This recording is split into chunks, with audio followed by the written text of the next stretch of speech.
At Your Instep is brought to you by Comic Town and BCW Supplies.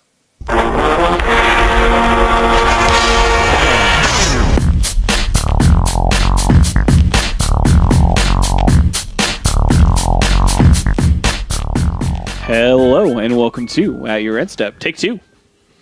I'm your host Morgan, and I'm here with Dave. Oh yeah, and Mike.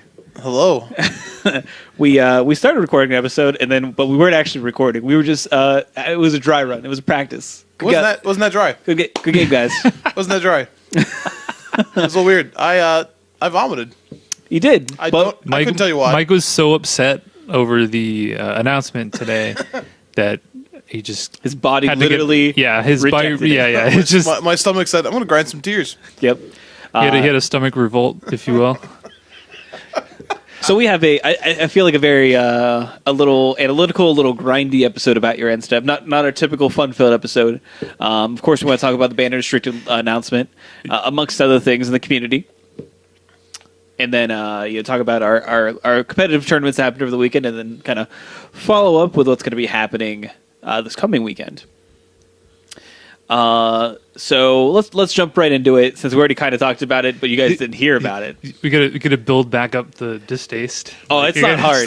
It's not hard. I don't want to build it up too much. Last time we did, someone threw up. Yeah, I got a little excited. It was too distasteful. It was. So you're saying we gotta dip our toe in the water first, maybe take it slow this time, maybe. and not just jump right in. Right. So banner restricted announcement. Terrible. It's awful. You should have heard the last take. Morgan was just swearing all over the place. Yeah, we actually did record it. We just can't publish it. It's too hot for TV. Yeah. We can only actually air commercials about it between the hours of midnight and 2 a.m. But if you see the number pop up on your screen, you can call for a special DVD copy You of certainly it. can. It will include pictures of Morgan in his sweet robe. That's true. That's very special. Those are too hot for most people's eyes, actually. But anyway, so the banner restriction announcement happened, and there were no changes. 0 changes to the format. For any format. Legacy wasn't even mentioned, and some people were so upset about that, which I think is hilarious. As if that means anything. They don't care about Legacy. It's like, what? Oh, yeah, I'm sorry that they didn't mention your format. Also, nothing changed in it, so who cares? No one. Who cares? They also didn't mention. Let's not get off on a tangent. We're mad about standard. That's true. All right, don't spend your time. Wait, you mad? Me? You mad? Am I mad, bro? Huh? No, mad. Nope. No, in all seriousness, it is shocking, I think. It's felt like, again, I say again, I don't know why I was saying again. You didn't hear any of this before. Nope. But in all honesty, they knew that they had a design problem. They missed it. They said they missed it. They let it go through the Pro Tour. They let people play around with it for a little while. But the CD combo is obviously warping standard, and we have evidence for that. Dave has numbers. I have numbers. It just seems weird. They're like, nah, go ahead and play. Because the argument then is you wait for Amonkhet, but Amonkhet 1 wasn't designed to be in play with Battle for Zendikar. We've already talked about that, because Battle was supposed to rotate with Amonkhet. That'd be cool, because then we wouldn't have this Gideon card anymore, and that would be helpful. No. Mm-hmm. And then, more so than that, though, Amonkhet was not designed with Felidar Guardian in mind. That combo didn't exist during the development process. So anything you'd see truly addressing that would have to have been shoehorned in really late into development, which is always a great call. Yeah, that usually works out well when they make last second changes to the design. Hey, do you remember which card they changed last second before they shoved it into the set? Like a million mistakes. Reflector Mage. It just got banned. Oh. They literally said that Blue-White needed something in draft, and they said, "Oh, try this." We had that. We had Umezawa's Jite. That worked out well. We had Skull Clan. Yeah, Skull Clan was the most famous one. Yeah, these were all cards that were just somewhat tweaked at the last minute. We're talking about a card that was literally just banned in standard and uncommon. So it just seems strange. It just seems strange. Now you could argue that they did this because of the desire to be stable, but then why invent this secondary release valve if you're not going to use it when you actively mess up? To their credit, Aaron Forsyth did say that they introduced the safety valve not so they could ban twice as many cards. As far as that goes, and they said that you were under that impression that they didn't want that to be the case. I don't think that's what I'm implying by saying that, though. I'm not. I don't think you are I don't, either. I don't think I want to. If you think I sound expectant here, like any of us on the cast sound expectant, it's only expectant because there was an error, right? Like if you spill something on the floor, I'm not a jerk for assuming you should clean it up with a mop. You know what I mean? Yeah. If I get sick during the cast, hypothetically, and throw up in my own sink, I should probably rinse it, right? Like it isn't just like, well, it's there. Let's sit with it for 4 more months, weeks, whatever. Is it still over there? I mean, No, I rinsed it out because I'm better than R&D. it's true. I feel bad. I did not mean to compare like the members of R&D to like vomit. That was not my implication. Oh, I Jay, apologize. it was just janitors. it was the easiest thing to grab onto since it literally just happened. Yeah, it but just came up. This is true. that's good. This is true. But yeah, it just seems weird. And now, Dave, you said you had some numbers from MTG Goldfish that sort of even literally assessed like the format health before the last banning compared to now, and it does not paint a positive picture. Yeah, so I have it here.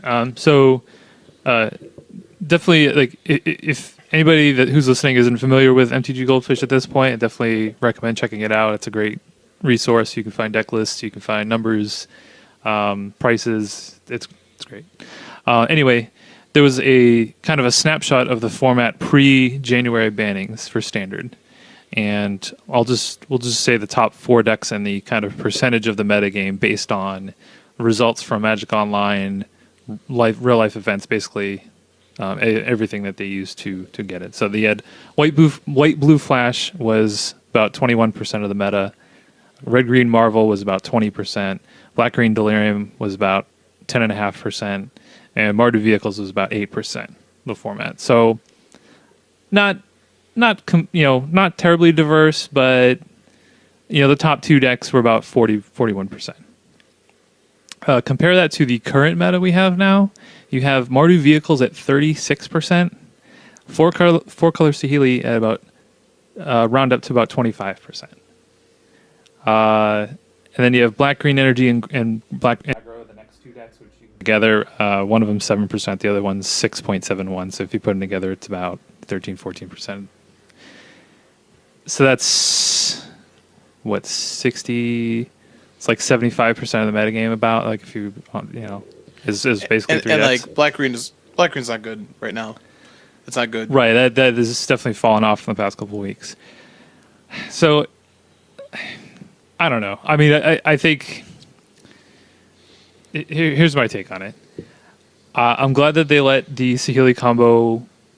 I'm glad that they didn't preemptively ban it with the last one. Obviously, it was something that they could have done, but they allowed it to be out there and like, let's see what this can do. Maybe it won't be that bad.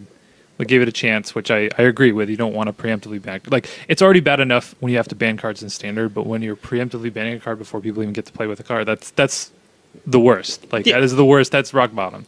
So I give them props for allowing it. It has obviously proven itself to be a tier 1 deck, and it is honestly, it's pretty warping. Even if it's not the quote unquote number 1 deck in the format by the numbers, it is pushing out other decks that could possibly. You're not going to play any other combo deck or even try because the Saheeli combo is just better than everything else. Right. Yeah. Why would you? Right. So I applaud him for allowing it, but it's obviously proven to be tier 1, and you have the safety valve in place for 5 weeks after the Pro Tour in case anything like this happens. So if you're not going to use it, then like if they're gonna rationalize it by saying, well, Amonkhet's only about a month away, so we'll see what happens. Then you're never going to use it. Then it's like, yeah, well, what's the point? What's the point of even having it? You could just say that literally every time. Like oh, Eldrazi Winter. Oh, well, the next set comes out in like a month, so we'll just let it happen. Like, then why even have it? I don't understand. It truly feels like how much worse does something have to be for them to be like, now we need to use this? Because this feels pretty bad. Like, I don't think Standard feels good. If you are already off of Standard and they don't do anything, then your idea that R&D is just tone deaf to what they have done only gets worse. So what makes you think that you're going to suddenly reap back these players once Amonkhet comes out? Now, I will throw this out. I don't want to be completely negative on Standard right now. This isn't the worst Standard format we've ever seen or anything like that. I would say for sure not. I would make an argument that it is the worst standard we've seen within the past 5 years. That's probably factual. So probably the worst standard I've seen since I've started playing the game. Yeah. So Since a lot of people started playing the game. Sorry to keep cutting you off, Dave, but since a lot of people have started to play the game. So I will say this, and I think a lot of people have different definitions of like what makes a good format. Personally, I enjoy deck diversity. I enjoy formats where you can play different styles of decks, because not everybody likes playing the same type of deck. Some people like playing only aggro decks. Some people like playing only control. Those decks aren't always going to be the best deck in the format, but they should at least be an option. So that's why I like a format like Modern. That's why I like Modern so much, because I can play the type of decks that I like, and they're always going to at least be competitive. But in any case, you just don't have that in Standard right now. You essentially have 2 decks, and if you are serious about winning a tournament, you probably are going to want to play Mardu or 4-color Saheeli. Yeah. And to that point, I've got more numbers. Because I went through and looked at the GPs for the weekend. And we'll get to actually talking about them.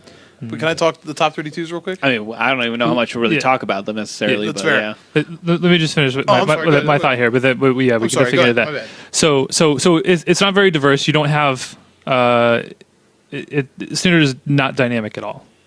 It's not even a format where like you have a deck that's the best deck, and then usually you'll have at least the tools to like beat the best deck. So you'll see like maybe the best deck will shift from week to week.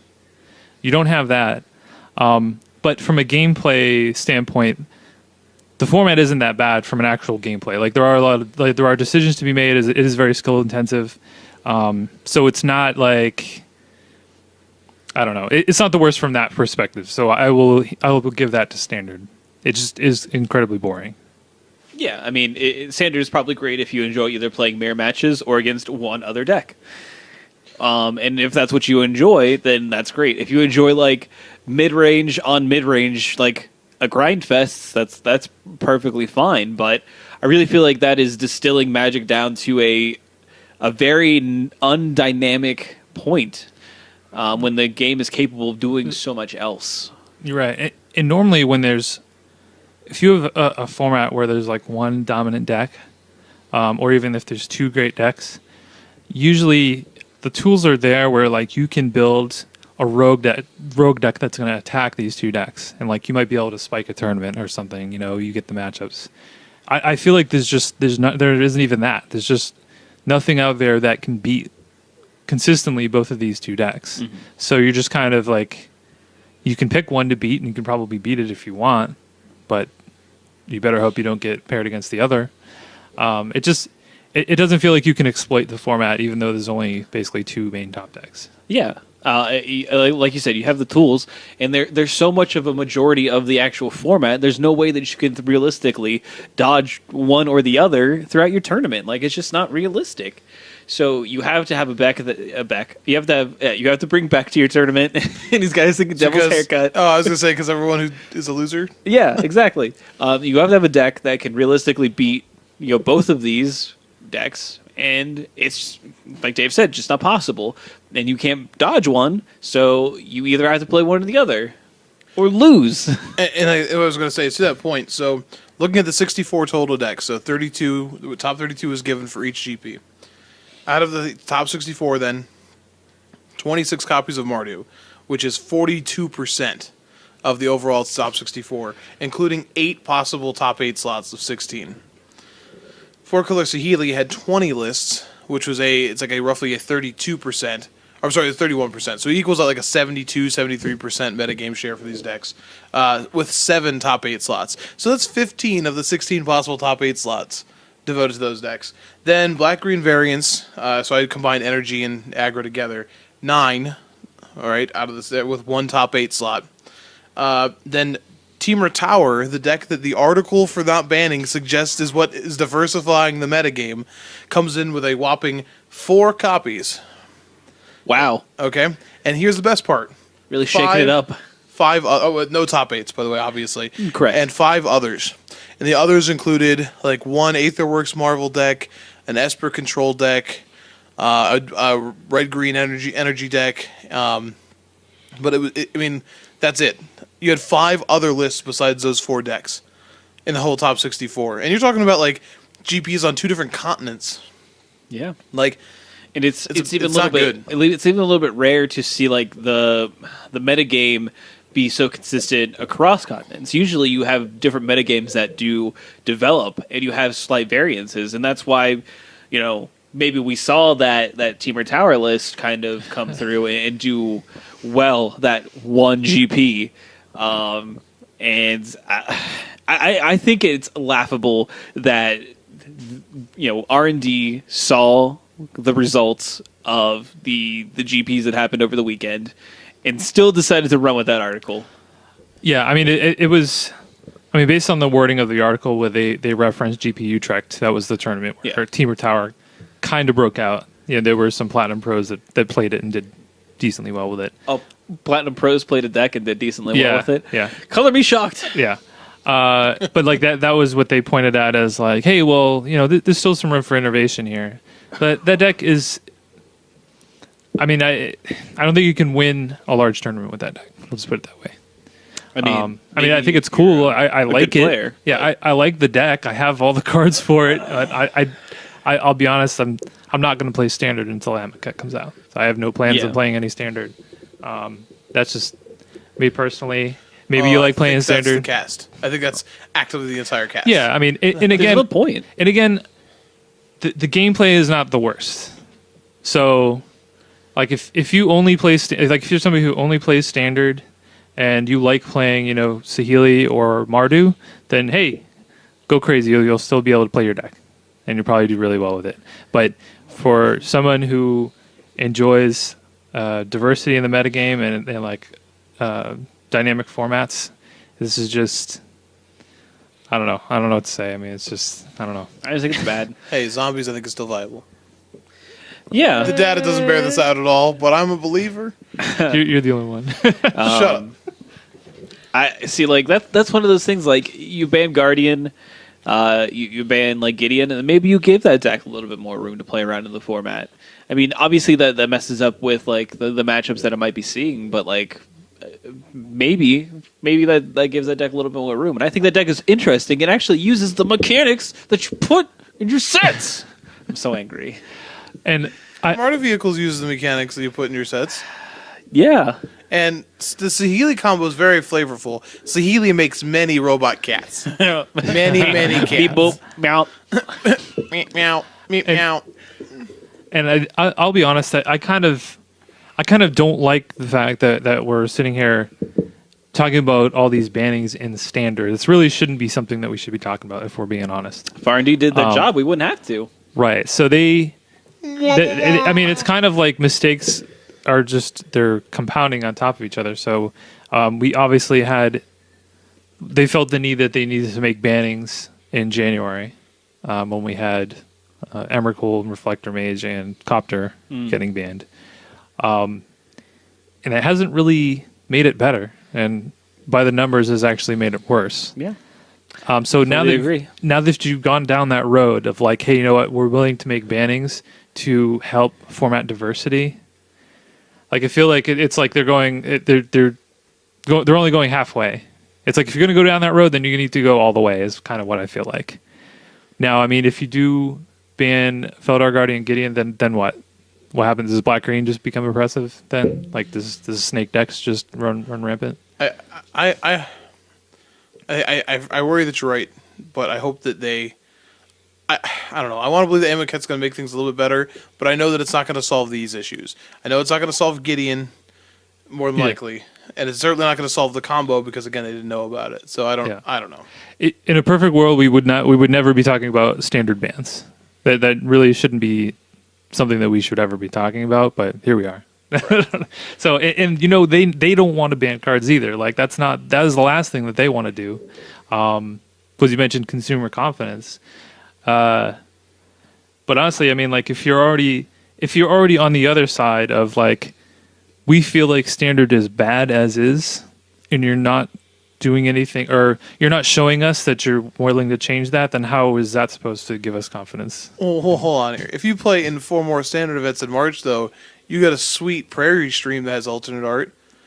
Does it matter what standard looks like when we offer you prizes like a sweet prairie stream? Yeah. I'm confused. Is that not enough for you people? No. I think Selfish. the timing of all this is incredibly... you. Yeah, the timing is incredibly awkward too, with the way that they're trying to push standard as like their premier format as well, and it's like at the worst it's been in a long time. And then on top of like the announcement coming out the day after, we have GPs that have like 15 out of 16 top 8 decks be 2 decks. I don't know. Yeah. Bad times. Yeah. Also, with my sweet digs at R&D, I don't think we're ever going to get a preview card. Sorry, guys. Hey, Hot take. we keeps it real.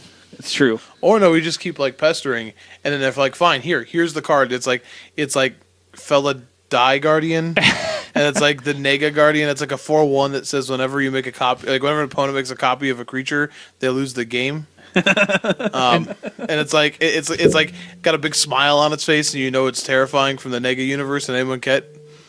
It's true. I don't think we're being unfair though. I mean, I think a lot of people feel this way. I mean, we're not just here for hot takes. I mean, Right. This is how we all feel. We all talk about this offcast. We're just like, what are they doing? Yeah. So it's frustrating. I mean, standard used to be my favorite format. I would basically exclusively play standard, and as my own circumstances have changed in life, and I don't have as much time to play in events, I've kind of moved more towards modern, since that is more of a stable format. Doesn't change too much from week to week. You know what I mean? I can pick a deck and play it, and I've played less standard, and I really, I mean, honestly, it's like I'm ready to just say, okay, you know what, I'm just going to play modern and some limited, a little bit of limited, and just let standard be. Yeah, and just be done with it. Yeah, I don't have time to keep up with it anyway, and this doesn't look like that much fun anyway. So, Yeah. but I mean, I hope it comes back, because I mean, for a long time, I really did enjoy playing standard, and I don't know. Things are going to have to. It's going to be a slow grind to try to get it back to being great. I wish I could be hopeful, but I just R&D just doesn't seem to comprehend how to make Magic sense anymore. Apparently, and that's how I personally feel. And maybe everyone can just say that I'm salty and that I don't even play standards, so why should I comment on it?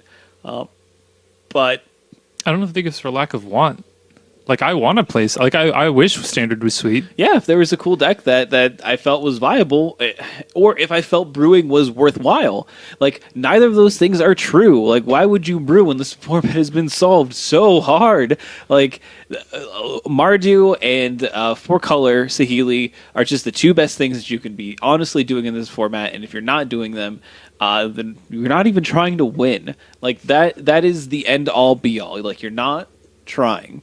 So that's how I feel. Maybe Amonkhet will show me the way. It'll bring a whole lot of new cards and potential diversity within the format. And that is another opportunity where we can see them banning cards in the format. So maybe they decide to pull the trigger then, which doesn't make any sense to anyone who wants to continue playing standard in this current format. But we'll just have to wait and see. Yeah, we could be here all night talking about. I mean, if you really wanted to go down a rabbit hole, we could talk about just how they've changed design more to sell the story and all that, and basically how that's influenced the actual set design. But we won't get into all that, because we'll be here all night, and we have a lot of other community topics. That is another topic for another day. So the next topic that we want to touch on here, we'll save. We'll move back this other big one for towards the tail end of the show. So DCI number registration is another thing that happened. What was it, last week? Yeah, had to be last week, obviously. Yeah. So basically, what Wizards is doing is they are quote unquote updating some of their systems and removing some legacy architecture from their DCI reporting backend, basically. So what this means is that if you are one of the people that likes to go to your Magic tournaments and have someone look up your DCI number, that will no longer be a thing that you can do. Which means that if you want to save all of your DCI information that's tied to your number, that you will first and foremost need to write down your number somewhere and remember it. Also, it is heavily suggested that you register your DCI number with a Wizards account. And this will allow you to tie your information. I don't know what happens if you don't sign up for a Wizards account. I can't remember since the article was last week, and we're not talking about it this week. But basically, some bad stuff happens. I'm pretty sure. Basically, if you know your DCI number, you're probably fine. If you're somebody who doesn't know, which I would imagine people that listen to this podcast will probably know their DCI number because we talk about competitive things. You'd be surprised. I'm sure there are a ton of competitive players that just like literally go and ask someone to look up their DCI number. Well, okay. Well, if you're not one of those people that doesn't know your DCI number by heart, then you can do a couple different things. You could save it as a contact in your phone. Yep. That's an easy way to do it. Or have a note or something in your iPhone with your DCI number. Mm-hmm. Or your Android phone. There's note apps there. Yeah, sure. Leave yourself a voicemail. I don't know. Yeah. There are ways to figure it out. And again, it's 2017. We have ways to do you can connect your DCI number with your Wizards account, and if you don't have one, do sign up for one. They are heavily leaning on this. So with things like Magic Digital Next, that initiative, being on the horizon, what makes you think that they're not gonna, connect the two? Like, come on. Yeah. So you better just get ahead of the game and sign up for this Wizards account if you've been dragging your feet on it. Like, just do it. Yeah, they didn't completely reveal what all the plans are. They're just like, you should probably do this. Yeah, exactly. So just do it. It's not hard. It's another account. You signed up for like all your other garbage things. You can sign up for a Wizards account. It's not rocket science. Well, the website can be difficult sometimes. So it's maybe not rocket science, but it's like right below. It's Sure. Like maybe like brain surgery. Yeah, I don't know. Clearly. Next up, we also got some dual decks. The Mind versus Might packaging was revealed, and we got some nifty legends to talk about. They are Lovisa Cold Eyes from Cold Snap. Everybody's favorite set. Of course. Very, very widely opened. Yeah. Certainly no supply constraints, making uncommons Yeah, $50 cards. Yeah, definitely no uncommons that are in high demand. No, not at all. Everything is just, everyone has it, pretty much. If you don't have like a 3-4 complete 4 sets of, Cold Snap, then did you even play? Did you even draft it? That was the whole point of drafting. You just had to draft like 5 shocks that had Cascade or whatever that mechanic was. Yeah, it's so easy. Yeah. Yeah. And then we have Joyra of the Gitu as being the mind, portion, the marquee card of that deck, which obviously has a heavy emphasis on suspend. You would think. So people have been there's been some conjecture about possible cards showing up in this, like Ancestral Vision, which seems like it could be a thing that happens. I mean, I wouldn't be shocked by it. That seems like a card that both is a good reprint and also represents, the powers of the mind and suspend. Yeah, I mean, it would make sense knowing that card was not in Modern Masters 2017, right, which was kind of an omission, if you will. And if there is kind of I don't think there were any other suspend cards in Modern Masters in this one. Not that I can recollect off the top of my head. I don't think so. So it would have been kind of weird as the only suspend card. So yes, it would make more sense putting it in this. And I I think I know where you're going with the other one. Is like talk about Cold Snap. Well, so La Visa, obviously, from Cold Snap. So is Mishra's Bobble. But see, that one is less connected. That one's like really loose. That's like, hey, these two cards are from the same set. Yeah, hey. Why just put all Cold Snap cards in the La Visa Cold Eyes. You're just like, Panglacial Worm. What? I don't even know what's going on here. I'm guessing Might is not going to win too many of these battles. I mean, hey, who knows? If you got all the Mishra's Bobbles, then you can just draw a bunch of cards. It just comes with a playset of Mishra's Bobbles. Please buy this. This is not a shameless cash grab. We swear. Man. I would say that Visions would make sense. The only thing that would hold me off from that is the sheer fact is they've been trying to move away from putting high dollar, super high dollar cards in these pre-cons. That's why you don't necessarily always see super expensive cards in the commander decks and stuff like that. I'll stand by my. But one of them always is the most expensive thing and is $75 anyway. But what are you gonna do? I'll stand by saying that. I don't understand why Ancestral Visions is so expensive, but that's fine. I'm not a big MTG finance guy, so I'm sure somebody will be able to explain that to me. But I mean, we have to get the full deck list for this thing soon. I mean, people are expecting spoilers from it starting this week, so I assume that we'll probably get the full deck list sometime this week. I doubt they'll do spoilers for it. It'll just be here's the list. So yeah, it's next Monday, actually. Next Monday is when we get the whole spoiler. March 20th, we get the full contents. And then it comes out on the 20... it comes out later that week, right? It is released on the 31st of March. Oh, okay. All right. There you go. So it'd be basically a week and a half after that. So. Gotcha. Well, cool. Yeah, this is cool. So, yeah, hopefully there's some cool reprints in this. I mean, otherwise, I feel like they got to put something in it, right? Yeah, because these two cards are okay, they're no cool. one's buying it for these two cards first and foremost. Jory is kind of cool in they are Commander, planeswalkers and they aren't preview cards, which I think is the most important part. Typically, this is where we would get a Amonkhet preview card of some persuasion or preview cards, and not to say that they won't be in there necessarily, but it doesn't seem like they are. You know what I mean? Yeah. But this is how we get Mindwrack Demon as a preview card and stuff like that. More importantly, these also aren't mythic rares, which I think is pretty interesting. The actual cards, Jordan of the Gitu is not a mythic rare, but it is. But it isn't when it was originally printed. Yeah. So that's the first time that we've had that. Well, they didn't have mythic rarity. I understand that, but would those cards have been mythic in the first? I don't think so. I don't know. We talked about this with Modern Masters. I think they just change it because I understand that, but I mean these cards aren't naturally mythic rares when most of the other dual decks we have had are either planeswalkers, which are, or mythic rare cards like Geist of Saint Traft and Mindwrack Demon. So what I'm saying is these cards do not make up the value of the deck and aren't the sellers of these decks. So what is? And maybe it's nothing, and this is another speed versus cunning. $40, $50 uncommons. Gotta get them in there. Let's snap them in there, man. I'm hoping for not another speed versus cunning, because that dual deck, trash.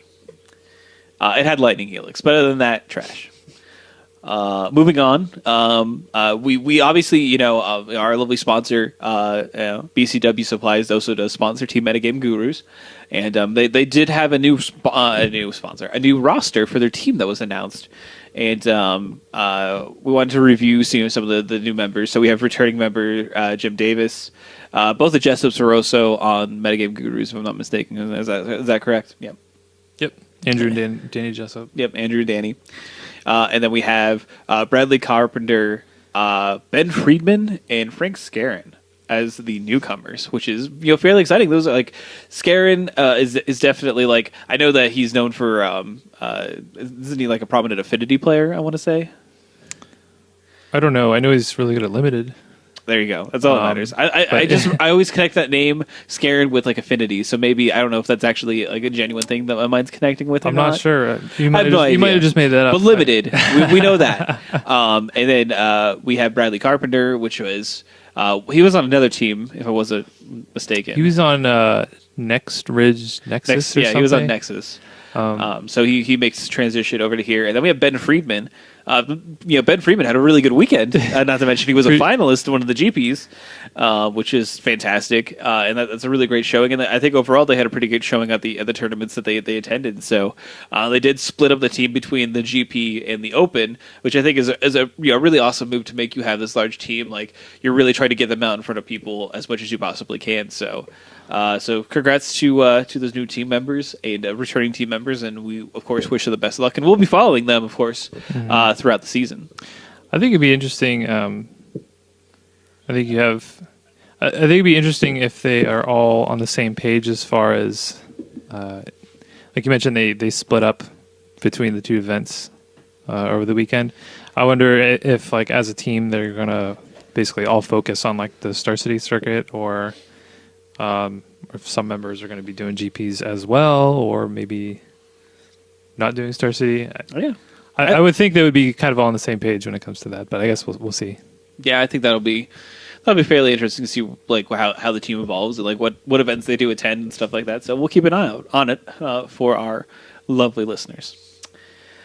And last, but all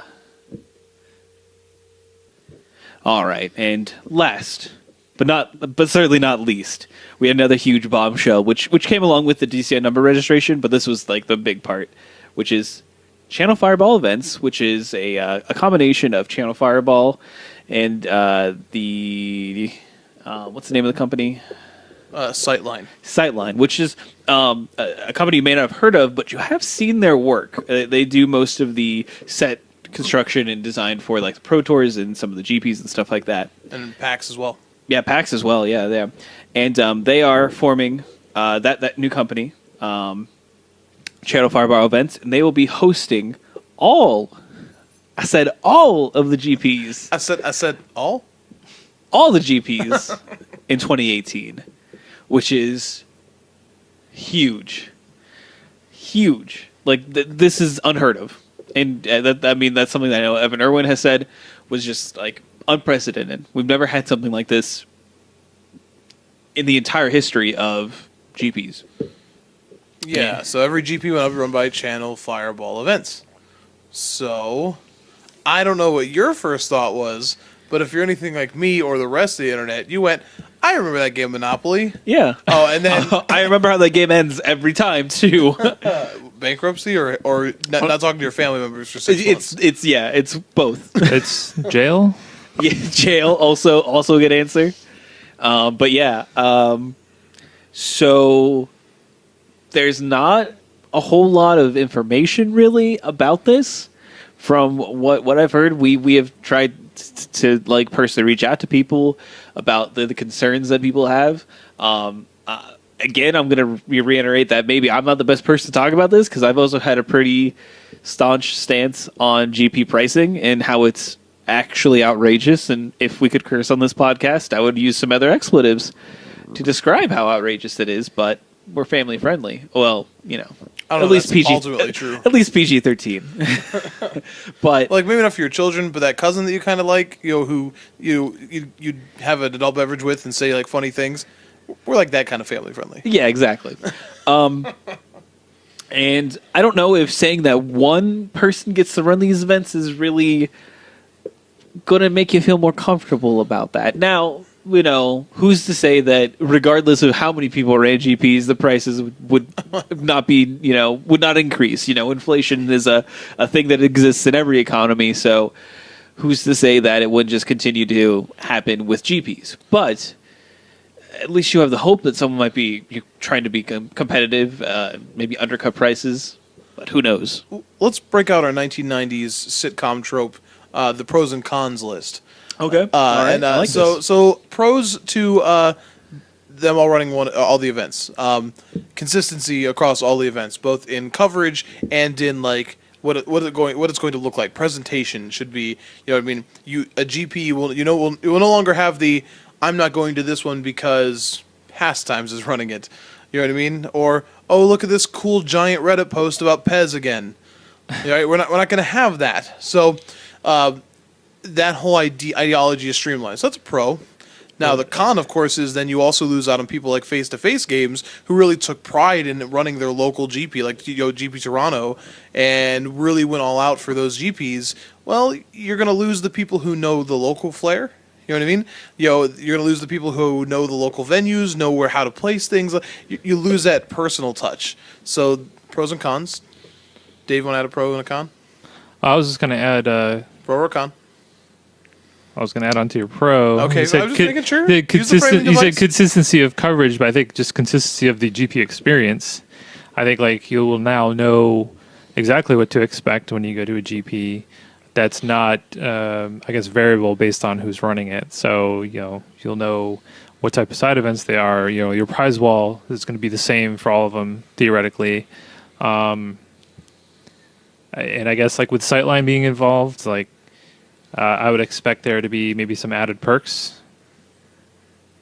So to kind of add to that. So basically, you know what you're getting. So what you're saying is we're going to get that cool video that we get before all movies when you're like, welcome to Channel Fireball Grand Prix. Please join us in the lobby. Notice the fire exits on both sides.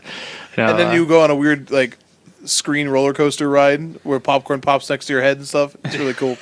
But so the thing though, again, so I'll put another con then on that with that consistency though is we are capitalists. That is the way our nation works. And Wizards of the Coast just said, you know what? Competition's not real. We don't need it. And that's scary because there's no... What's going to drive them to compete for your dollars? If you are going to a GP, you have to go through them, and that's it. You know what I mean? I could use this podcast as we have before as a voice to say like, hey, these TOs do a bad job, right? Don't give them your money. I won't give them my money. What do you do now? Well, I mean, you just don't go to GPs, but I think for a majority of players that go to GPs though, they're just going to go to whatever local GP. Or whatever one is drivable to them, or like maybe you're like, hey, you know what? I'll take a vacation and I'll go to like GP Orlando coming up in a couple of weeks, right? Regardless of who's running it, and just say, hey, I'm going to take a week. We're going to go vacation and go play in this GP. Like maybe you do that. You'll go out of your way to travel farther for something like that. But for the most part, I think you're just going to a local one, regardless of who's running it. Now, if you're a pro, that's actively not true for me, but. I know for a lot of people, like they're not just going to go to any. I stopped going to Pez events. I've not gone to two GP Pittsburghs now because of it. Right. I'm not saying that you will, but like basically like your bubble of like if you look at the calendar, I did this last night actually. You look at the calendar and you say, okay, these are all like the potential GPs I could go to based on I'm willing to drive X amount of hours, whatever. I think that's how most people look at it. Sure. So that's all I'm saying. Now, you may choose to not attend, a couple of those based on who's running it, sure. But I still think, like, the lack of competition is a real con. Like, there's no more, wow, Star City did blank this time. They really set the standard for this. Or, even Channel Fireball, their coverage, they really set the standard for this. Step your game up, do this. Without healthy competition, like, I don't know what pushes them, what drives them. Yeah, I think... kind of an offshoot of that too is like a lot of these other TOs. I mean, that's I would imagine is a huge thing for them. To have a GP, even if it's just one GP in a year. I have no idea like what the financials are or like how much money they're making, if any, on running GPs. I have no idea about that stuff, so I can't really speak to that. But I would imagine, I mean, at the very least, you're getting exposure. If you are maybe a lesser known TO, and you run a great GP. I mean, I would think you're going to get more recognition. Maybe you'd be more apt to get another GP in the future. But all that's kind of out the window now, or at least for the foreseeable future. So, or if the owner of your store is caught in a scandalous position that's widely reported on the internet, maybe you don't. Anyways, so let's look at another pro and con. Okay, back to my Full House style whiteboard with my marker. Mm-hmm. All right, you can imagine like DJ Tanner really talking like Michelle through a tough issue, using the pros and cons I really want this framing device to be permanent. It's good. It sounds great. I think Okay. you got it set up. So on the Pro, I would say that by streamlining it, Wizards now has direct, like, this is a direct line of command. Like, if they say this is what should be happening at a tournament, this is what should be happening in a tournament. If this is, policy, this is policy. If this is how much a GP should cost, ostensibly they could step in and say this is how much a GP should cost. Con? Maybe that's not what happens, and Channel Fireball can do whatever it wants, and they've decided Channel Fireball is running GP Las Vegas. It's $100. Those are all $100, and you don't automatically get things like promos and depending on how early you signed up or whatever else. Yeah, play mats and stuff like that. Oh, I'm sorry, you get promos. I mean, play mats is what I meant. Yeah. But so what if they've that's it? Channel Fireball has already set precedent. Oh, we think $100 is what you should pay for this, and they're the only ones now. Now, keep in mind, a con for this is actually a lack of innovation. So we have Also said true. lack of competition, but lack of innovation. When we take a look at, we talked about with the Haruya GP that they ran, where the entry fee was $100, but you also had people that entry fee allowed them to let people in for free if they were a student. That allowed Cool people snack bar, nap bar, hangout room. That's innovative, and that's worth $100 in my opinion. and you'll never get another one. Not at all. Never again. Haruya actually tried to change how GP should be ran and how they function, and now we'll never have the opportunity to do that in 2018, which is truly disappointing. It is genuinely hard for me to think of pros for this, and that's because we have a lack of information. So anything any pro it's just so it's tentative. You're trying to hope is going to be there, and again, every con is also that as well. So you just have to. But unfortunately, I think the cons do have more evidence, though. Sure, that's the thing. You might have me there. Price is a con, we know it. The way that they're handling extras, we know how this is already working. So those cons are tangible and already happening. And so when you have only tentative positives, but all of the realities of the negative. Man, I'm optimistic about it. I want it to be good, but it also could just be this is actively the end of me ever going to a GP again. And if that happens, that's fine, but it's where we are. I think it was interesting that you when you said that this is a chance for Wizards to kind of control how they want their GPs to look. Honestly, if you think about it, it's kind of weird that this wasn't done before. Or, this wasn't how it was originally set up. So you would think Wizards would want. I guess and I think a lot of people have that misconception that it is run by Wizards, but they're not. Yeah. So I don't know. I would think they would want that. They would want the consistent experience, because it is a stepping stone to the Pro Tour, if you want it to be. And I think, if they want it to be a viable circuit that, people try to travel around to grind GPs, then I don't know. I would think they would want it to be consistent. So. Going back to, again, my pros versus cons conceit, imagine, if you will, Robo Urkel talking to Steve Urkel about the pros and cons about turning into his alter ego, Stefan Urkel, which, I did have to look that up. I can't believe you had to look that up, man. How did you not know about Stefan? Because in my mind, Stefan Urkel's just Sonic the Hedgehog. They're the same person. That's true. You got me there. Maybe not as many chili dogs, but from Stefan. What? You can't imagine that. I don't even know what you're talking about. Family Matters. Yeah, I know what show you're talking about. And then Stefan had a Nutty Professor style. Or I'm sorry, Steve had a Nutty Professor style chemical formula that allowed him to turn into Stefan Urkel, who the daughter of the girl he was always pining for kind of liked. But he also knew that it made him different and acted negatively, so they had a pros and cons board set up to decide if he should be Steve or Stefan. And Julia White is also the voice of Sonic. Yes. Okay, so. Jeez, old man. We have to walk you through this? I mean, that was definitely around the time where I could have watched it, but I never really watched that show. I know Urkel, but I'm more familiar with the Key and Peele skit with Urkel, which was actually just fantastic. So. That's true. That's very true. That's actually one of the funniest things I've ever seen. Anyways, though, I think one pro I will take out of this is, so we kind of got to see a little bit behind the scenes. A couple of different companies talking about this, Star City being the biggest one, but talked about the process for this. They sort of asked a couple of TOs to come up with a write-up for this. So this wasn't just they gave it to Channel Fireball. they had to actually write a proposal. apply like for it, they've yeah. become a new company, quite literally. The Channel Fireball events, like this wasn't just like willy nilly. Like this is a proposal and everything. So I think that's a pro. And along with that, Star City opted not to. Like they didn't get burned here. They opted not to write a proposal for this because they wanted to stick with the Star City, with the open tour, which is I think really really important because having that secondary tour keeps more Magic being played, but also that's going to be your competition. You know what I mean? That's going to continue to be the thing that pushes you because if GP is continue to go to 100, 120 bucks, you know what I mean? Then choosing the open. That's 50 that you're guaranteed your play mat that you have these prizes for more people prize in general hopefully that'll be the thing that continues pushing, not to mention the fact that you have good competition via coverage and all of that sort of thing. So I think that's actually a definite pro to it. All right. Now, of course, the con being is we're never going to get a Channel Fireball tournament series that people were sort of hoping was going to happen on the West Coast. That is more than likely dead in the water, if I had to guess. Oh, for so sure. Obviously there wasn't a lot of heat on that anyways, but people were definitely holding out hopes, and Star City is sort of is now staying sort of east of the Mississippi, if you will. Yeah. Outside of Texas, I guess.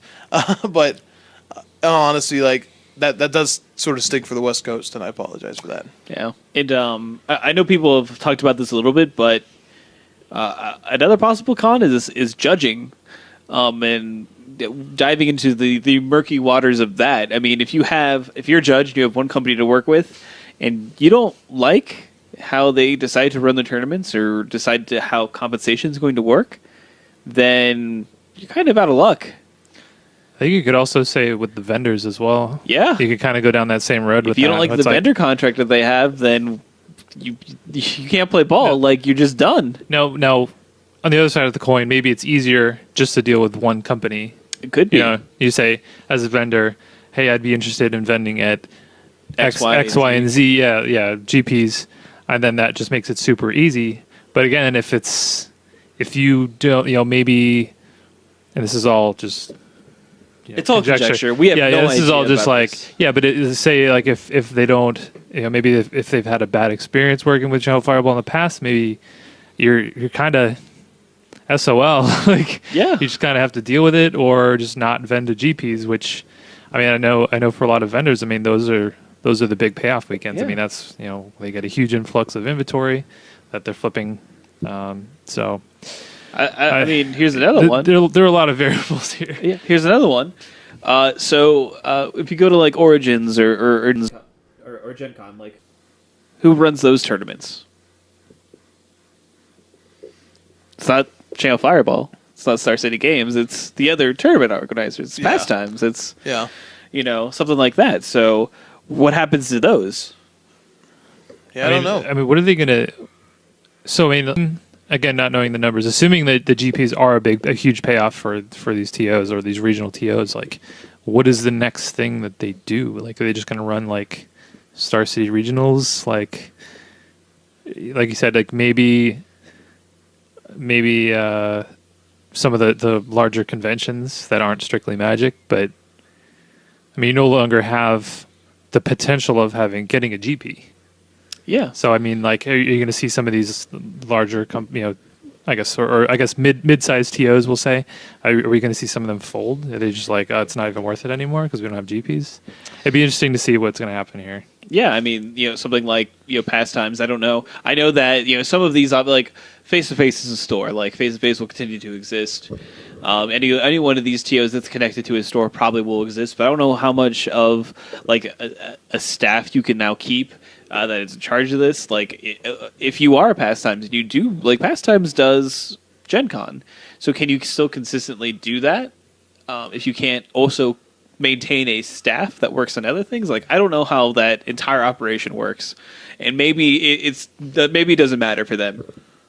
Maybe they'll always have that Gen Con contract, and that's just what they'll do, and maybe that's the big thing they get to do every year. If I got off of the flip side of that, though.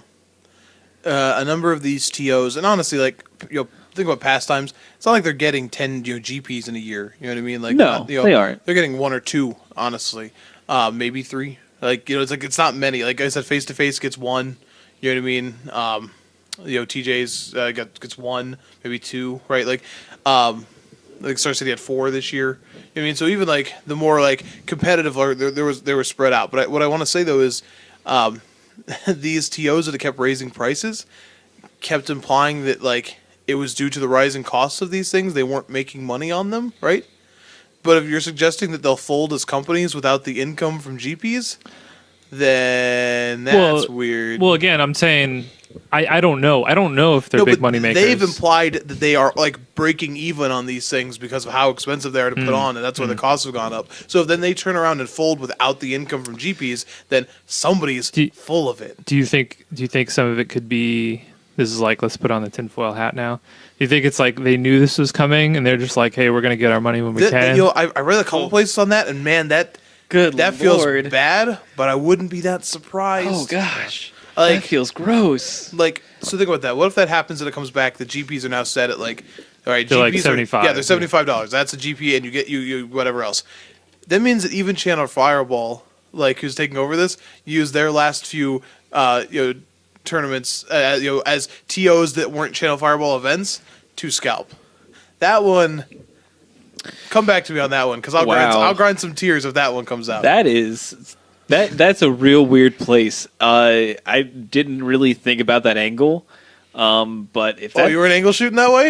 You gotta think like a Magic player, bro. If that's the case, then even if GP prices are like that, I don't think you can like. That's like a moral decision you have to make on whether you get to go to GPs or not, right? Yeah, I guess. That's not a good place to be. So like it's almost guaranteed that like GPs have to be $100, so it doesn't look like Channel Fireball was trying to gouge you. Yeah, and I'm not even gonna name names or anything here. I'm just saying, like, if one TO sees, so if you see some TO like raising costs and you're like, hey, look, they raised the price to $80 for the GP, but they still got 2,000 people. It's just like, well, I can do that. Yeah, I can maybe even raise it by another $5. Like, I mean, if people are going to pay it, why not? And then it just kind of like keeps adding on. You know what I mean? I don't know. I hope that's not the case, but I don't know. I am interested to know more about this so much, like so much. I think it's going to be what, the summer is when we actually are more than likely going to know more about this, which is like, it feels like eons away, but I know it's going to be just around the corner. But this is a slippery slope. This is a real dangerous thing, and how they handle this and how they do this could like really be a make or break sort of thing for Wizards and for Channel Fireball events. We know that the community can definitely like gather up pitchforks like none other. lots of them Innistrad, draft cards lying around. Unruly mobs. Oh yeah, just entire Innistrad draft up in the Magic community. Yeah, blazing torches. Well, it just works perfectly. Sharp pitchforks. Yeah.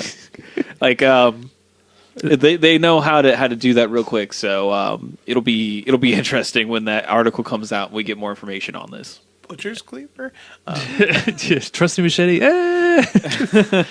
No, no. I'm hopeful that this will be an overall positive change. Hopefully, and I don't think it can be overstated like how big this is for competitive Magic as a whole. I mean, this is bigger than anything else they've ever done. Yeah, this is completely like unknown territory, and that's why I think a lot of people are scared and excited and like just feeling a whole bunch of different things because they just haven't done this before. So we'll report on it once we get more information on it. But that's the end of the community. Well, I have one more bit of information for Dave. Did you know that Stefan Urkel appeared in 24 episodes of Family Matters? Obviously not. That's more episodes than a lot of shows ever get. Like, a bunch of shows get like 2 10-episode seasons and they're canceled. Stefan Urkel had more episodes by himself than Firefly. Oh, wow. Than like True Detective. Yeah. Good on you. Yeah. Good on you, Jaleel White. Yeah, you did something. Congratulations. He really made his mark. He did. This is true. American television. This is our ringing endorsement. Yes, true. This has been your Jaleel White moment. Before we head into competitive, we do want to give a shout out to one of our lovely sponsors, Comic Town. This coming, is that right? Yeah, this coming weekend. Is that correct? This Saturday. This Saturday, 18th. They have a ton of events this weekend. One of Saturday's them the big is one. on the 18th. It's going to be the Modern Masters Expo. It's going to be a $75 entry fee, but you get to play Modern Masters 2017 sealed. It's very exciting. And you get prize payouts to the top 24 players.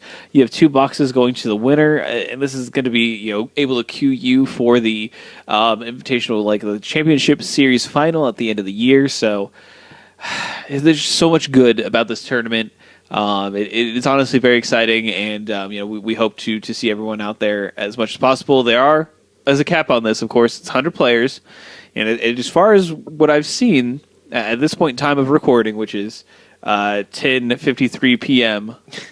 Eastern Standard Time, March 13th, 2017, AD. Just to be clear. They have not reached cap at this point, so you may still have a chance to sneak in there, get a spot, and then play in this wonderful tournament. Yeah, we still recommend that you pre-reg, even though there are Call spots. the store. You don't want to be the person that shows up on the day of and then be on the gets waiting locked out. list. Yeah. Right.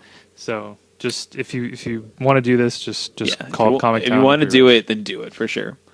Also, if you rather play the modern, format and not Modern Masters Limited, on the 19th, there's going to be a 1K modern Star City Games IQ with obviously invitations for the invitational going out to the finalists. It'll be a $30 entry with a 12 p.m. Player meeting. And then lastly, Comic Town's Modern FNM this week is going to pay out in Modern Masters 2017 packs. And the Monday Night Modern Tournament on the 20th is also going to be paying out in Modern Masters 2017 packs. So plenty of ways, if you're going to Comic Town, to get yourself some sweet Modern Masters 2017.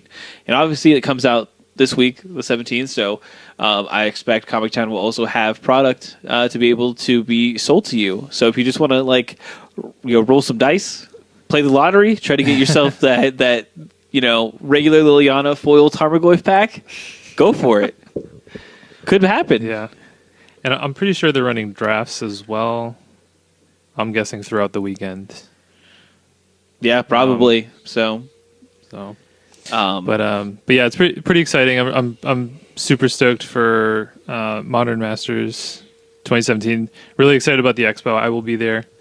So as low as I am on standard right now, I'm the opposite on Modern Masters 2017. Yeah, Dave, you have to win those 2 boxes so we can draft so it. we can get some drafts in. Yeah. Yeah. Well, I think we'll be getting a fair amount of drafts in. More, more. Yeah. And I'll definitely be drafting it a lot on Magic Online as well when it comes out. So exactly. Yeah. So that is everything that's happening over the weekend at Comic Town. So competitive. This is going to be a short segment. I'm going to have to, definitely speed through some things. But first, let's talk about a good episode of At Your Rent. Yeah, pretty much. Some tournaments happen. We talked a lot about standard already, so we're not really going to dive in too deeply with standard lists here. It's just not worth it. In all honesty, we encourage you to really look at the lists if it's something that does super interest you, but. Man, it's really more of the same. We already covered, Mike already covered the numbers even. So what shows up in these top 8s. And we'll give you a suggestion if you wanted to look at a good 4-color list. In all honesty, so because that seemed to be the dominating deck over the weekend as far as actual wins. So let's take a look at Barcelona first. It was won by Peter Socherek, playing none other than 4 colors Sahili. And we saw Marcio Carvalho put in another a GP top 8. He is the current number 1 player, so hats off to him. He's been on a super hot streak. He hasn't won. Certainly has. He hasn't won anything, but he's had a lot of top 8s and finals at Worlds, top 4 at the Mox. Another GP top 8 for him. Honestly, that I feel like he's probably regretting that Gypsy curse agreement that he made. So if you didn't hear about this, last year he went deep into the woods and discovered an old Gypsy's caravan, and said he wanted to make sure that he was going to be the number 1 player in the world. And the Gypsy said, "Absolutely, I can do this for you, but there will be a price, and the price is you can never win one of these events." Oh, it's like one of those.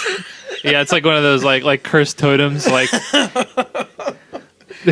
wasn't there like a Simpsons episode where you had like a hand and you had like that many wishes? Yeah, the monkey's It's paw. called Yeah, the Paw. monkey's paw. That is a classic story, my friend. Yeah. But yeah, that's what it is. That's what it was. You gotta be careful what you wish for. You know what I mean? It's true.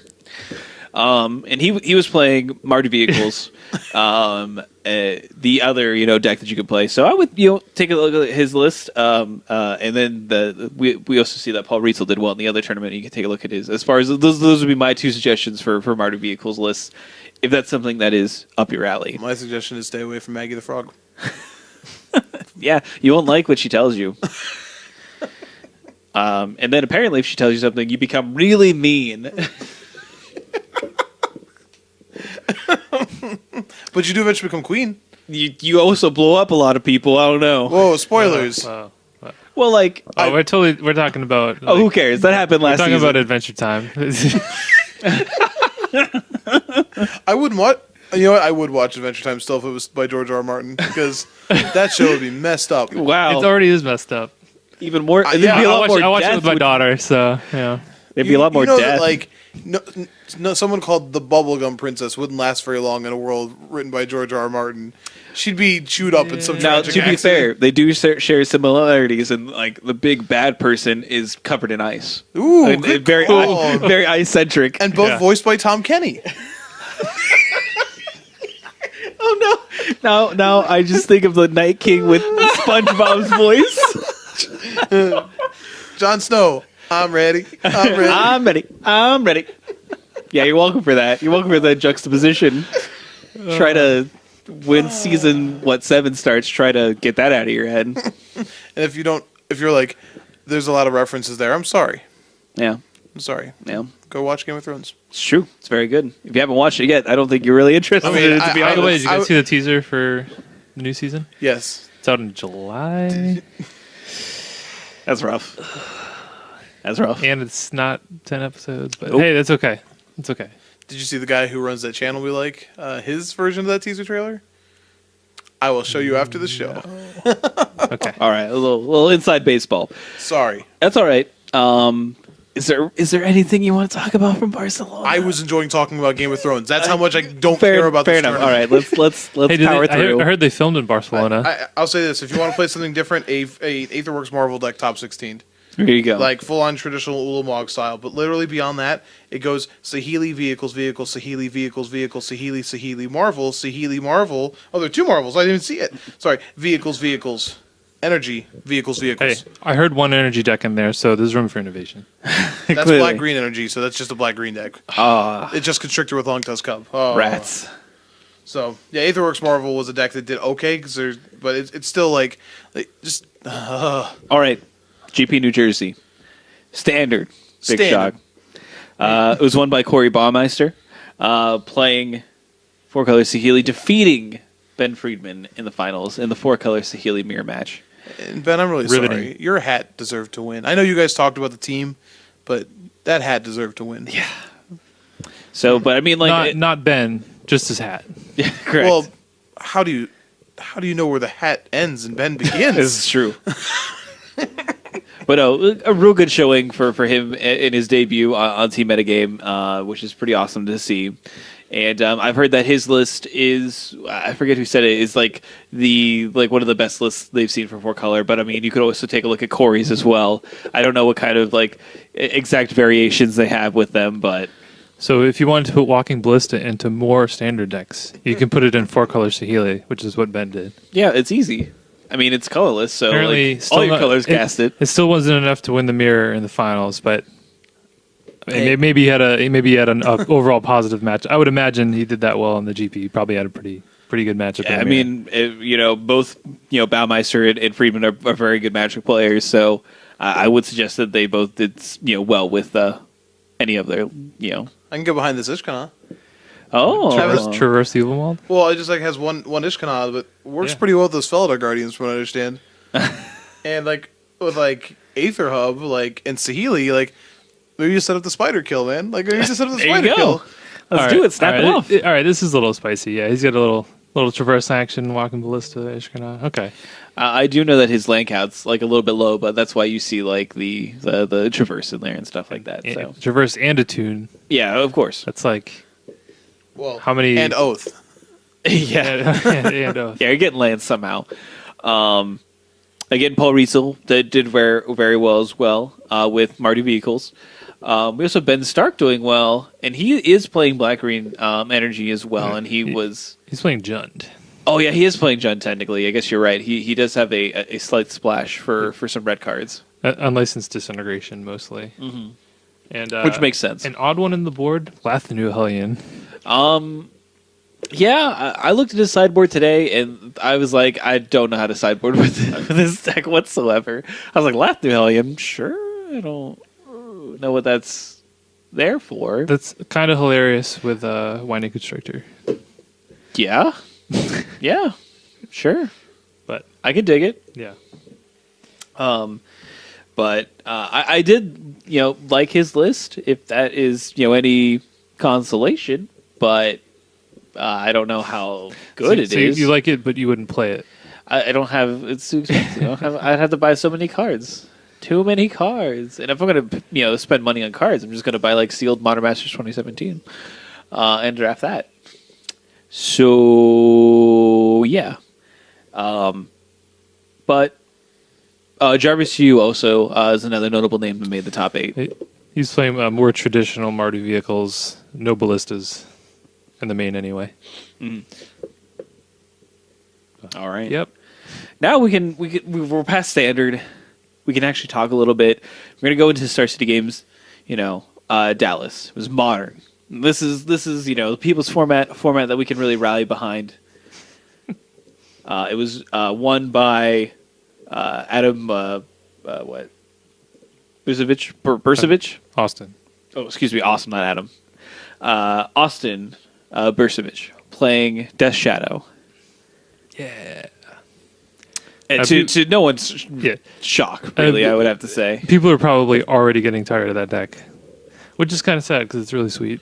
But oh my gosh, I can breathe. There's 6 different archetypes in the top 8. Oh man! Oh my gosh! The only repeating thing is Death Shadow. Now I do want to give a shout out to Burn repeats. Oh yeah, Burn repeats. That's so fun. To Trenevera in the finals playing Burn, and then Kenny Hudman showing up with Burn as well. This was the most represented archetype in day 2, surprisingly, especially since everyone thought Burn had been kicked so hard that it left the format. And here we see it show up multiple times. Literally people being like, oh yeah, with everything that's happened with the format, Burn definitely just got the short end of the stick. And it shows you that people can say a lot of stuff about Modern, but sometimes it's just not true. Yeah. Burn has a way of doing that where when you think it's on the downswing, that it just comes back and has a really great tournament. It also could just be a regional preference. Maybe a lot of people prefer that style of deck. Yeah, maybe there's just a lot of it. So. But you can you do have some flexibility with Burn, and it is. I think it's fairly exciting. You have this deck that is going to get a lot cheaper with Modern Masters 2017 hitting. We have Goblin Guide seeing a reprint. You do have to play with inferior art. We do apologize for that. That was out of our control. We didn't get to pick the art or the artist. That's your opinion, man. That is true. That art is very, subjective. So, that is my opinion. It's real bad art, but it's fun fact. If you want to like that bad art, then fun fact. That's the art I'm probably gonna have. So, I'm gonna have to deal with it. I'm just gonna have to get used to it. Hey, that's fine. Hey, I have bad art thought seizes, so Yeah, I mean, hot take. I much prefer the Theros to Thoughtseize than whatever the heck is going on in It's the a original little. one. It's The a thing, little. it's the ear. It's going in the ear. Yeah, it's teal. It's Nope, teal. I'll take the one with the Ashiok and It's the the flavor text. fairy. Thank you very much. Better art. Yeah. Deal with but, it. Hey, you talk about the affordability of burn. It's less than half the cost of Death Shadow deck. So Yeah. You mean it's less than half the cost of the deck with 4 Tarmogoyfs? What? Whoa. and Liliana's, yeah. We also have, Austin Grady playing Merfolk showing up and actually, having another deck that people have said, might potentially have, a pretty good game against Death Shadow. You're playing a low to the ground aggressive strategy. It might be closer than what people might assume, but we show that, hey, this deck did do well, did top 4. So, that's something. We have Todd Stevens showing up playing Green White Company, which is sort of a new take. We should take a look at that list. Yeah, I was gonna say we should stop here because I think Todd was really the talk of the tournament, even though he didn't end up winning it. He kind of brought kind of an innovative list that I know he's been working on for a while. If you watch him stream, he's actually streamed with this deck quite a lot, over the past month or two. So this was no secret. If you paid any attention to what he's been doing. I don't know. Do you want to? Where do you want to start with this? So it says Green White Company, and you might be thinking like this should be like when you see Green White Company, I would immediately think this is like an Archangel combo deck or something like that. Mm-hmm. This isn't a combo deck. This is like just a Green White like zoo deck. You have Goyf, you have Scavenging Ooze, you have Knight of the Reliquary. And a lot of mana guys. It's pretty low to the ground, obviously playing Collected Company. But what you have that's really unique here is this sort of mana denial sub-package the deck has. It has 4 Ghost Quarters. It plays a main deck Crucible of Worlds. It plays a main deck Azusa Lost with Seeking, and 2 Renegade Ralliers, which I don't know if you know how awesome it is to Ghost Quarter somebody, then Renegade Rallier, to bring back your Ghost Quarter, and then Ghost Quarter somebody. Like, this deck is out to just, crush your land drops. Do you want to hear something gross? He had a feature match against Eldrazi Tron, and I think it was one of the late rounds. And in Game 3, he was able to get Crucible, Ghost Quarter, and Azusa going. So yeah, that's just killed all the lands. Yeah, there's no way a deck like that can come back from that. Yeah. No, not at all. You have 2 to 3 wastes, and that's it. Yeah, and honestly, and no more. Yeah, and honestly, a card like Ghost Quarter can really mess up even the Death Shadow deck, which typically is only running 2 basic lands. So they usually, if you're running just a straight Jund, they'll have a swamp and a forest, and that's it. So a lot of times you can tag, if they have 1 red source in play, you can just tag their Blood Crypt or something, and they can't go get another red source. So a lot of times that can mess them up. Or what actually happened on another camera match that he had was he had a Stomping Ground. His opponent had a Stomping Ground in a swamp in play, and he was able to identify that, hey, those decks only have 1 swamp, so he hit the swamp, and then he just cut him off a black for the rest of the game. So I think that this list is really, he's obviously been working on it for a while now, and I think it's obvious that he has a really good grasp on Modern. He knows what decks play. I think if you know what cards the decks have, but even something like, if you're playing 4 Ghost Quarters, even knowing the mana bases of the decks and the formats, and knowing how many basics are they going to have, where before these just start turning into strip mines, I think is pretty important. So he said he had a really good Death Shadow matchup. He unfortunately lost to a Death Shadow deck in the top 8. He ended up losing to Austin Bursavich, but I think overall he had a pretty positive matchup against it. So go ahead, Morgan. You can have a positive matchup against a deck, with a deck full of Thought Seizes and Inquisitions. That's okay. He had some mana issues in the top 8, so it was kind of it was unfortunate for him that happened at that time. You never want that to happen when you're in elimination rounds, but it was still a great run, and definitely if you're looking at this list and you're like, oh man, these numbers kind of, I don't know, Course of Crufix, is that really worth it? One Tireless Tracker is kind of an oddball. He knows what he's talking about when it comes to Modern. Todd has, over the past year or so, he's innovated. He's this. Eldrazi Tron is another deck that he really brought to the forefront. Even the Ban Eldrazi lists that are pretty popular now. He didn't invent it, but I think the the version that you see now, which was kind of the version after the colorless version from the Pro Tour, was kind of, he was working on that as well. Yeah, So. and to his credit, I just wanted to point like there's so many little things in this list that, like I said, you mentioned the one tireless tracker. That sounds just awesome to me though. Like there's just games where that's what you want, and like you need all the clues. Looking at the sideboard, like he only has like one Avid Mind sensor, but he's got like some cool things like Whisper Elemental, which long time no see. But I think that the way that most people have built these lists in the past, like this would have just been like hate bears. You would have seen Leon and Arbiter, and you would have seen, more Avid Mind sensors and that sort of thing. And, like, you can tell he's really done the work because he has identified that, like, that sort of strategy leaves you with garbage creatures. You know what I mean? And he wants good creatures, but also this sort of mana denial package, and really, seems to have preyed on a metagame waiting for it. So, yeah, this is awesome. Yeah. I mean, he was calling the deck green-white value when he was streaming with it. So, I mean, you could see there are a lot of, just kind of built-in card advantage. Voice of Resurgence is like a 2-for-1 creature. Of course, Recruitfix can give you, lands off the top of your deck. No, the Reliquary is like unbelievable once that thing gets going. Renegade Rallier, there's all kinds of cool little things you can do. Even if it's just a fetch land, turn two. Crack by Canopy, draw a card. Yeah. Yeah, I think but yeah, even going turn 1 mana creature, turn 2 crack a fetch, play a Renegade Rallier, get a fetch land back. Like that's just sweet. Playing a Dromokka's Command, which is still a pretty sweet one. So, yeah, I don't know. It's a pretty cool list. I don't know if it. I don't know if I'd recommend just picking it up and trying to play it. I think it does require a lot of knowledge of the format, but I think for him, obviously he did pretty well with it. So. But it's cool. Like, it's just a cool thing. Like, it obviously takes things from, other decks that existed previously or what have you, but it's still something that is fairly unique and has a different strategy and, like, that can't exist. And even if it's only like a flash in the pan deck, something that doesn't necessarily can carry its consistency from one week to another, it's still cool that someone like Todd can, put time and effort into a deck. Like we've said time and time again, put time and effort into a deck, go to a tournament and perform with it and really have success. Yeah, in a lot of teams, he's playing. I guess another deck I forgot about was the red white prison deck, the Sun and Moon deck they played for a while. So I mean, he's definitely taken some, I guess, unconventional strategies and done really well with it. So I mean, I think this is where, I guess, unlike standard, you can kind of innovate and have some success, even in a format as diverse as modern. You know, if you're in tune with the format that much. So.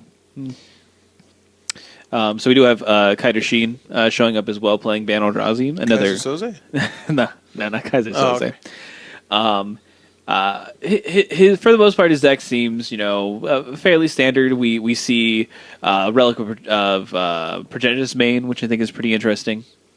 Yeah, you can hit off your $8 Ancient Stirrings. That's true. We see a one Talisman of Progress. Is that correct? Does he have Delver of Secrets? That can't be right. I saw that because I went through and looked at the Bant list. Yeah, He has 8 spells. That can't be accurate. That takes a true master to blindfold. This is a weird. I don't know what that's supposed to be, but it's definitely not Delver of Secrets. Or if it is, what a master! Like what a savage! Just just getting people. Like that's something I would do. Like I blindfolded on me in every game we played. That's right. That can't be correct. I'm going to take a look at the list from Star City. Oh, no, Star City definitely says Delver of Secrets. I looked at these lists. How about the Ajani? Oh, no, they changed it. It's Drowner of Hope. Okay. It's Drowner of Hope. Not Delver of Secrets. Did you guys see the Ajani Unyielding in the board? That's the only reason why I really brought up this list, other than the awesome, Delver of Secrets, of course. No. Ajani Unyielding in the sideboard as your, 6 mana John Junk, grindy control match card. I like Nessa more still. But I like the idea. If Thoughtseize wasn't already good enough against this deck, side in that 6-drop. But no, if it hits, it's pretty good. I don't like Elspeth fights in that slot too, so I don't know which one's better. I like Elspeth a lot more. Elspeth kills Goyce, which is exactly pretty important. So, but Nissa again, a really cool one of. And I don't know if you guys have seen another avenue that Ban Eldrazi is going to. They're playing Eldritch Evolution. I'm beholden to play this deck because It plays acidic slime. Oh no. Oh man. All right. There's another deck that kills lands. Yeah, red green Ponza. Green red Ponza finishing in ninth. So this list, I feel like the Ponza deck, it's had some top 16s. It's kind of like right on the verge of breaking through, but I don't know. This deck's kind of miserable to play against. I mean, it's a land destruction deck, so Yeah, I mean, you're not supposed to have fun. Yeah, And it's definitely not this fun. is, this deck kind of really got bolstered with Madcap Experiment, Platinum Empyreon, which is, a combo that you pretty much get to play for free. yeah. This is that's kind of an innovation in this list. I have not seen that in these style of decks yet. Kind of makes sense though.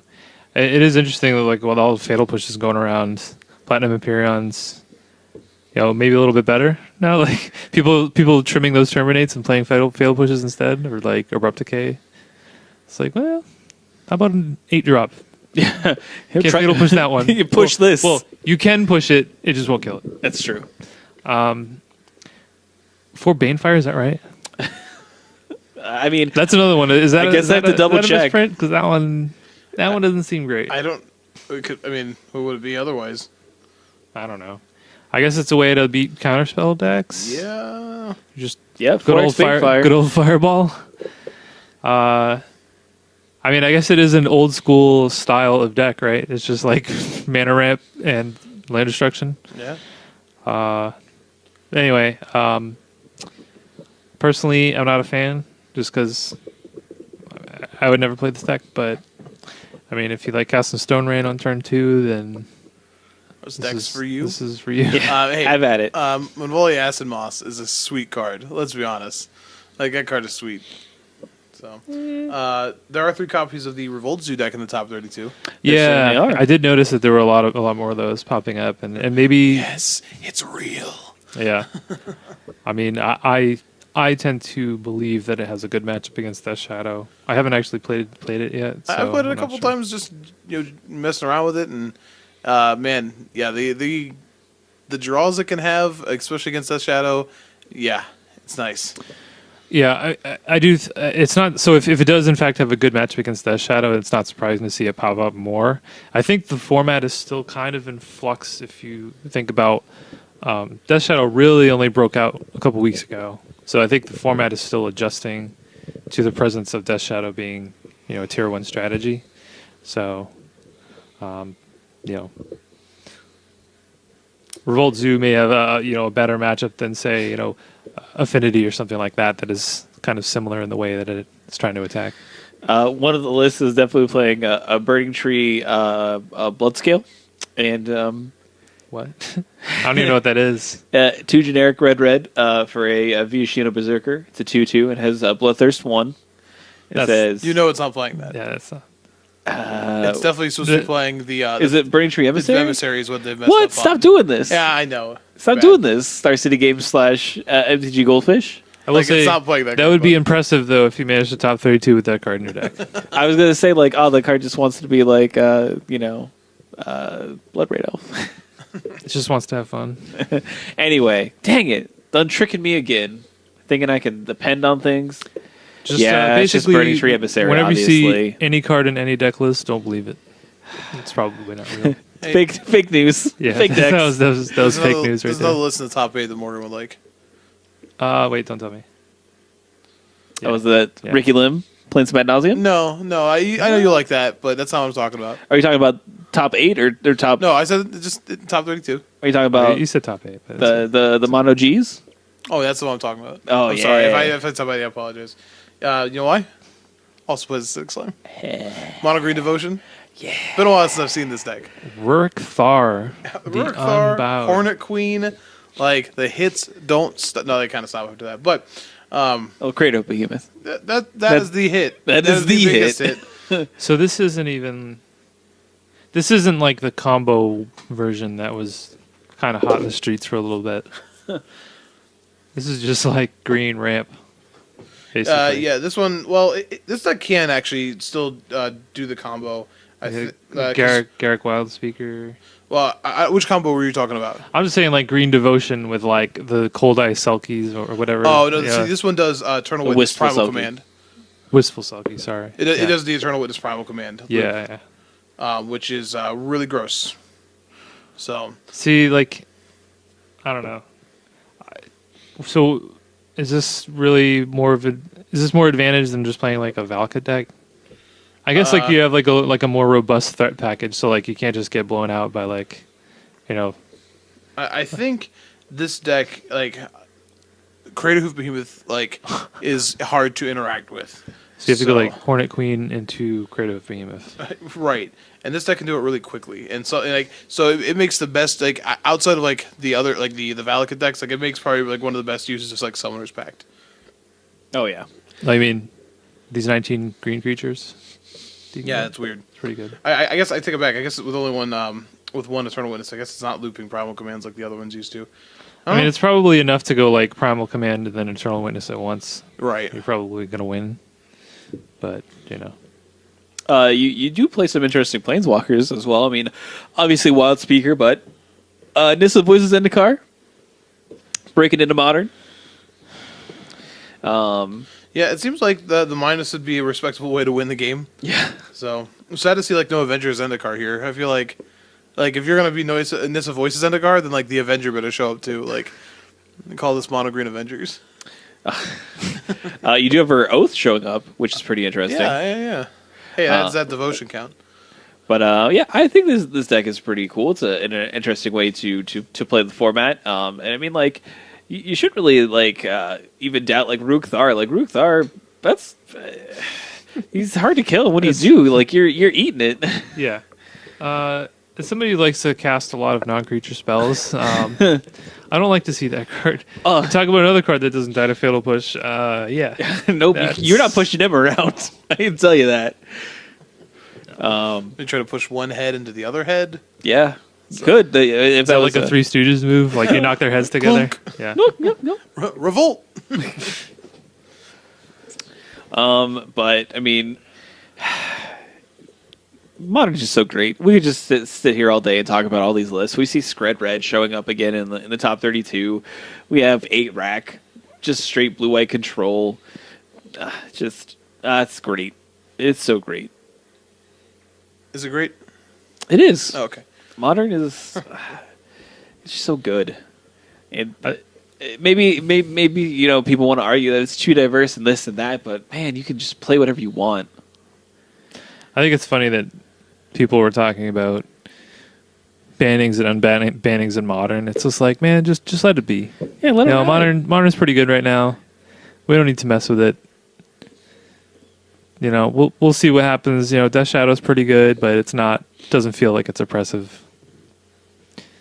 Yeah, pretty much. Just let it be, man. Just let it breathe a little bit. Yeah, I'm pretty happy with it. We don't need to bring Jace back. No, we don't need to ban Mrs. Bobble. No, or Death Shadow. So, it's already in that. It's already in that dual deck. It would be a shame if you banned it. Yeah. But yeah, I think it's everything for competitive that we really want to talk about. So before we get to the wrap up, we do want to give a quick shout out to BCW, BCW Supplies and Gaming. They have a huge litany of products, and we wanted to give a shout out to a specific one.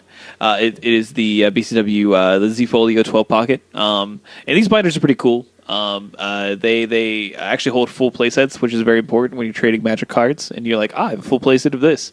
Very nice, very clean. It can hold up to 480 cards, and really nice construction and quality. So if you're looking for a new binder, we would suggest the BCW Gaming Z-Folio 12 Pocket.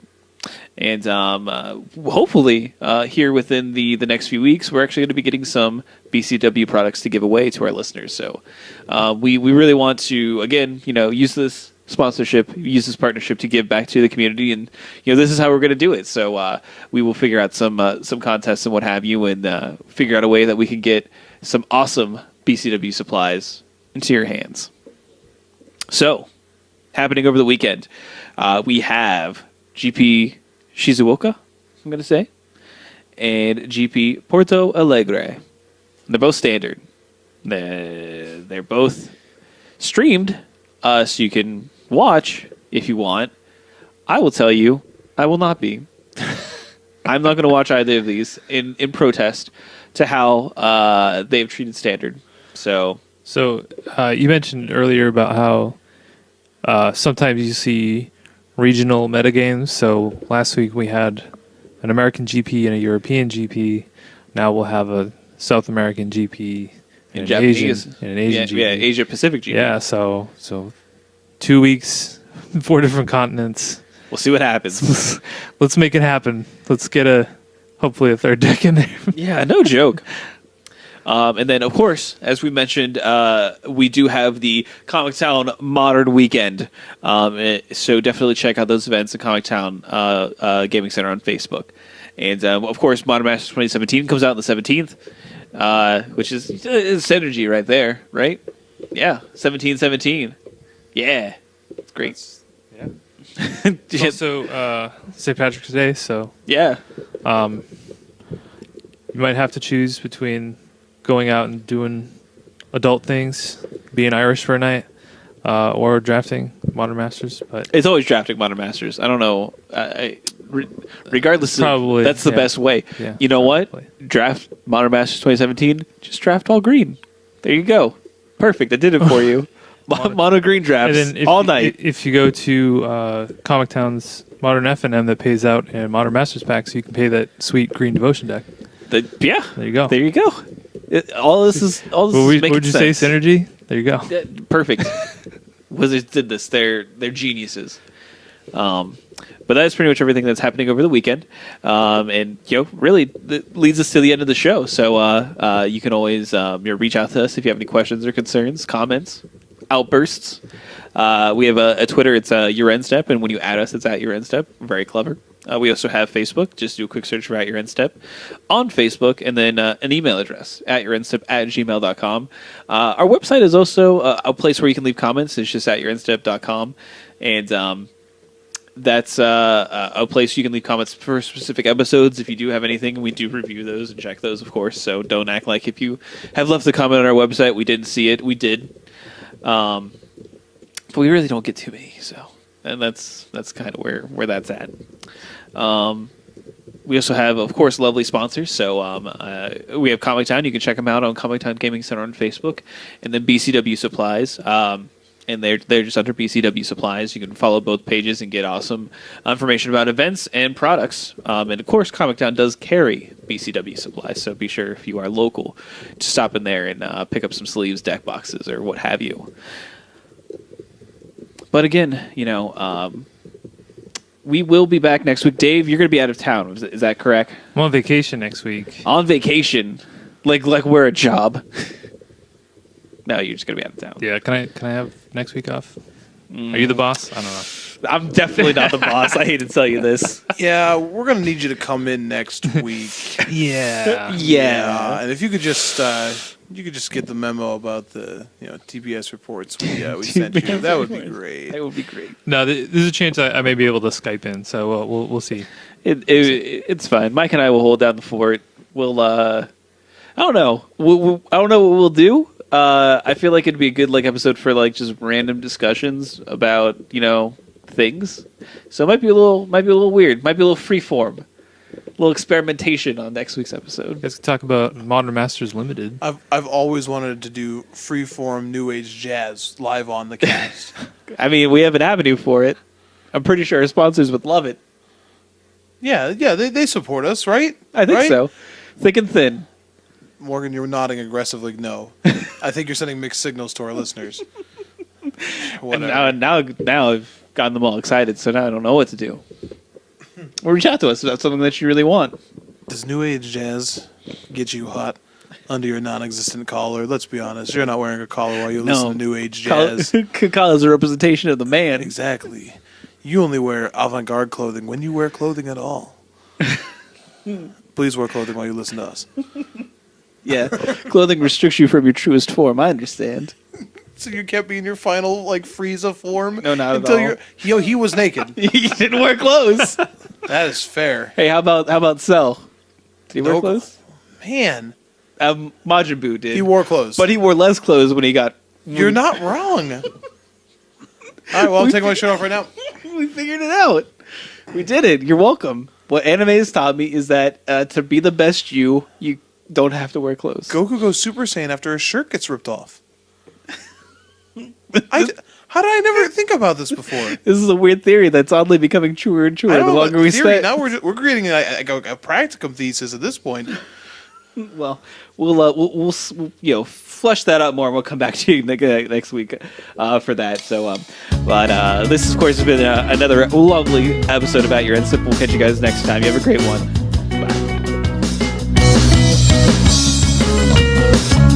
Bye.